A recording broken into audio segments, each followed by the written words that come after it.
పట్నంలో బతికేటోళ్ళే దాంట్లో ఎక్కువ మంది దాగేటివి మంజీర నీళ్ళే. ఓనాడు తప్పించి ఓనాడు నల్లొస్తుంది. వచ్చినాడు బిందెలల్లా క్యాన్లల్లో పట్టుకొని ఆ రెండొద్దులు వాడుకుంటారు. పట్నంలో ఉండేటోళ్ళు చాలా మంది ఫిల్టర్ నీళ్ళ కంటే గీ మంజీర నీళ్లు తాగేటందుకు కాయిషు చూపెడతారు. కానీ గిట్లయితే ఎండాకాలం రోజు మంజీర నీళ్లు కరువైనట్టే పట్నం పబ్లిక్.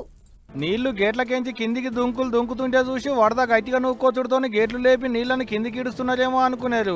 లేపిన గేట్లు కిందికి దిగకుండేటాళ్లకు ఉడదాగా పోతున్న నీళ్లు గీయన్ని. సంగారెడ్డి జిల్లాలో మంజీరా రిజర్వాయర్ల నీళ్లను నిలువుంచుదామంటే వశపడక కిందికి నీళ్లు పోతుంటే కూడా గుడ్లలో పెట్టి చూసేటి కథ అవుతుంది ఇప్పుడు అధికారులకు.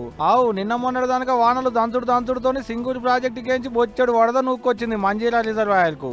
వరద ఎక్కువ వచ్చుడుతోని 4 గేట్లు మీదికి లేపి నీళ్లను కిందికి ఇడిచేరు అధికారులు. మీదికేంచి వచ్చేటి వరద తగ్గింది. డ్యామ్ యాపాటి నీళ్లు ఉండాలో అంతే ఉన్నాయి. ఇక ఇంతకంటే ఎక్కువ నీళ్లు కిందికి పోతే ఎండాకాలం రోజు పట్నం పబ్లిక్ కు తాగేతందుకు నీళ్లు ఇయ్యలేవని లేపిన గేట్లను కిందికి దించబోతే అస్సలు దిగలేదు. ఎత్తిన 4 గేట్లలో ఒకటే గేటు దిగిందట, ఇంకో 3 గేట్లు దిగుతలేవు అనేది అధికారులు అంటున్నమాట. 3 గేట్లు అంటే తక్కువ నీళ్లు కిందికి పోతాయా? ఏం తక్కువ రోజుకో 3-4 క్యూసెక్ల నీళ్లు కిందికి పోతాయా మాది. అయితే పట్నంలో ఉండేటి పబ్లిక్ లో ఎక్కువ మంది దానిక తాగేటికి మంజీరా డ్యామ్ లో దాచుకున్న నీళ్లనే. ఇప్పుడు అంటే ఆనకాలం కాబట్టి కాలం వెళ్తుంది గానీ ఉన్న కాడికి కిందికి ఇడిస్తే ఎండాకాలం సాలైతుంది అసలు తంటంతా.